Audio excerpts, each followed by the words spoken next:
Olá, amigos e amigas, que o Senhor Deus vos abençoe e que Ele vos guarde e que todos tenham um feliz dia. Vamos estudar a lição e hoje, sábado 20 de maio, nós iniciamos uma nova lição, que é a lição de número 9, e ela tem como título Uma cidade chamada Confusão. Os estudos da lição desta semana está baseada no livro de Apocalipse, no capítulo 17. E nós estamos diante de um dos capítulos assim mais difíceis de nós interpretarmos, né? Onde o tema principal é um grande conflito entre o bem e o mal, e onde o apóstolo João ele descreve na sua visão sobre uma corrupta prostituta religiosa em uma linguagem assim altamente simbólica, e ele se utiliza de metáfora para identificar esta mulher. E esse capítulo se fixa-se e amplia inicialmente para um episódio para a secagem, né, do rio Eufrates na sexta praga, que foi enviado por Deus, que provocou a queda, né, da Babilônia, cujo nome significa confusão, e é a Babilônia do tempo do fim.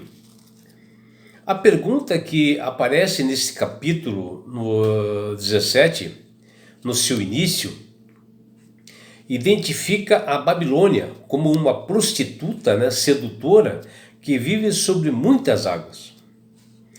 E esse poder político e religioso está por trás assim da perseguição e da opressão que ela fez sobre o povo de Deus e fará no povo de Deus no tempo do fim. A grande influência da Babilônia sobre os habitantes da terra será alcançada e terá o seu objetivo pelos poderes seculares, né, com uma união com a liderança política do mundo. No entanto, o livro de Apocalipse 17, nos versículos 14 a 17, indicam, né, que a secagem do rio Eufrates significa a retirada do apoio à Babilônia. E aqui nesse capítulo 17, o que nós vemos é o esforço de Satanás para dominar totalmente o mundo por meio da besta, ressuscitada lá de Apocalipse 13, que é mencionado. O que nós notamos nesse livro, que o tempo do fim da Babilônia, que aparece nesses capítulos 17 e 18 de Apocalipse, como a antitese da Nova Jerusalém, para levar pessoas à mentira, né, aos enganos, que fala no capítulo 21 do Apocalipse. E o apóstolo João, em sua visão, ao descrever, ele usa assim, uma linguagem mais tarde, né, em relação à Nova Jerusalém, a esposa do Cordeiro.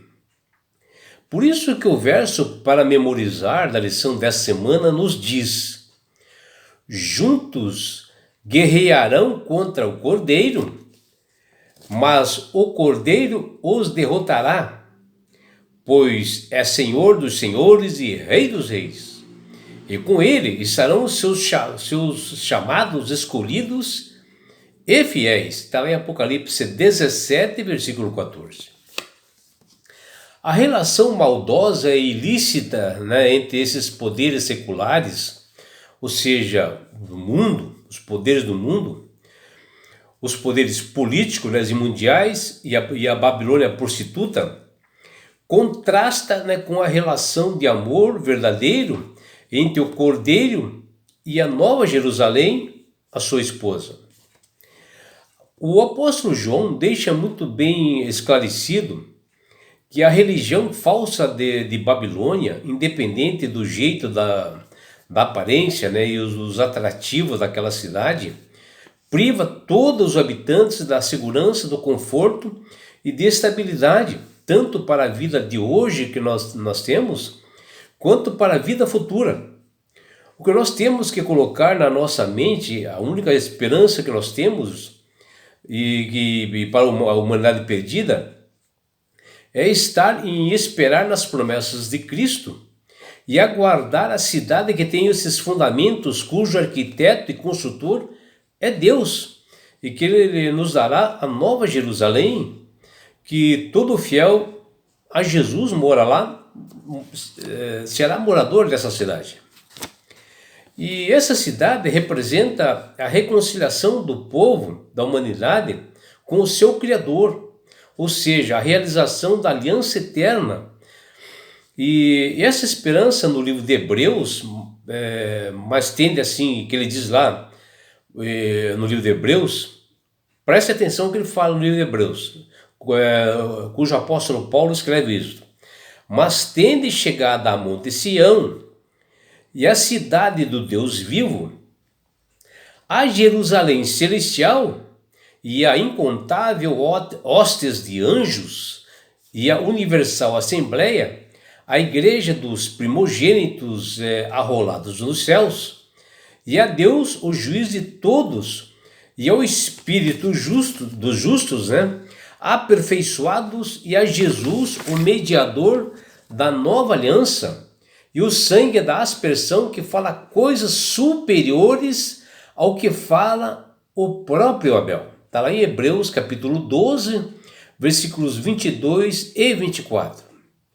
Apocalipse 17 oferece a descrição para o tempo do fim, o estado e a ação da Babilônia, onde aqui quer mostrar a razão para o julgamento sobre ela, que recairá sobre essa Babilônia. Assim quem é fiel a Deus e que observa seus estatutos e mandamentos, e tem a fé em Jesus, fixada somente em Jesus, não precisa temer esse julgamento final, porque Jesus é o juiz que cuida de cada um e conhece a estrutura frágil de todos nós. Quando fala aqui na lição, uma cidade chamada confusão, está direcionada à Babilônia.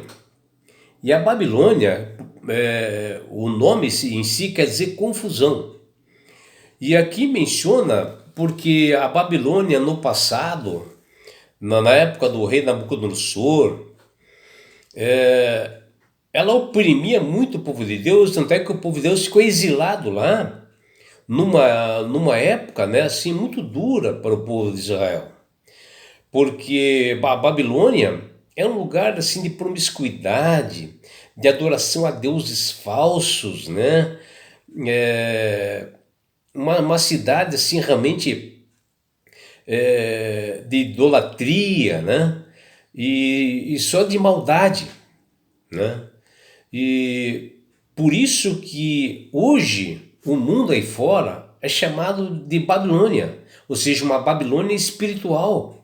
Essas coisas más que fazem aí fora, que não adoram o Deus verdadeiro, vão para outras doutrinas, E essa que é o fundamento que diz a lição inicial de hoje. E o tema dessa lição e o conflito no mundo, João usa assim metáforas e fala assim de duas mulheres, Uma vestida de sol, que menciona em Apocalipse 12, que aqui é a igreja assim verdadeira de Cristo, que é o sol da justiça, porque mulher é a igreja, E a outra é a mulher vestida de escarlate, que aparece no Apocalipse 17, que é isso que nós estamos vendo, que é a igreja falsa, que ela é a prostituta espiritual, que ela se alia ao mal para realmente tentar denegrir a imagem de Deus e não obedecer os estatutos e mandamentos que Deus coloca. Que faz um escárnio realmente para Jesus. E nessa semana nós estudaremos diariamente sobre os dois sistemas religiosos simbolizados nesse capítulo 17 de Apocalipse, que é pela mulher vestida de sol, que é Apocalipse 12, e outro é a mulher vestida de escarlate, que fala em Apocalipse 17. Nós estudaremos diariamente, com bastante detalhe, durante essa semana, que vocês não percam. Aprenderemos também como é a igreja de Deus descrita no livro do Apocalipse e qual é a reação de Satanás contra ela. Está lá em Apocalipse 12, versículo 17, e Apocalipse 17, versículo 14. Verificaremos também qual é a extensão da influência desta Babilônia espiritual a todas as pessoas ao redor do mundo. Qual o mal que ela irá fazer para todas essas pessoas? Está lá em Apocalipse 17, versículos 1, 2 e 15, e Apocalipse 18, versículos de 1 até 4. Saberemos qual é a natureza de Satanás nesse sistema todo da Babilônia espiritual, onde nós estudaremos detalhadamente essa semana. Está em Apocalipse 17, versículos 4 a 6. Estudaremos também qual foi a promessa que Jesus fez à sua igreja fiel e verdadeira para o tempo do fim. Qual foi o que Jesus disse? Qual é esta promessa? Está lá em Mateus 16, versículo 18, e Apocalipse 17, versículo 14, que estudaremos durante esta semana. E nós também aprenderemos a identificar esse grande mistério que está por detrás dessa Babilônia espiritual, na sua idolatria, na sua promiscuidade, que ela é semelhante à antiga Babilônia, que gostava, de adorar deuses falsos, E qual é a resposta de Deus para tudo isso? Está lá em Jeremias capítulo 50, versículos 33 a 38, e Jeremias capítulo 51, versículos 17 e 47. E é por isso, meu amigo, minha amiga, que Deus tem falado com todas essas pessoas através do Espírito Santo, do seu poder, para que aceitem Jesus como Salvador e Senhor. Porque quando você aceita Jesus como Salvador, você passa a ser uma pessoa sábia, de entendimento, e você não vai cair nos enganos dessa Babilônia espiritual que se encontra no mundo. Que a ideia de Satanás é levar o maior número de pessoas à perdição. E aí quando você aceita Jesus como Salvador, o Espírito Santo te dá um entendimento e você passa a entender bem e manusear bem as Escrituras. E não é só isso, meu amigo ou minha amiga. Quando você aceita Jesus como Salvador e Senhor, Deus dá esse presente para todos que chama-se salvação. E com isto, Jesus vai levar-te para as mansões celestiais, um lugar onde não há mais dor, mais morte, mais aflições. E sabe por que Deus quer fazer isto com você, minha amiga, e com você, meu amigo? Porque Jesus te ama. Abraços do seu amigo João Carlos Amorim.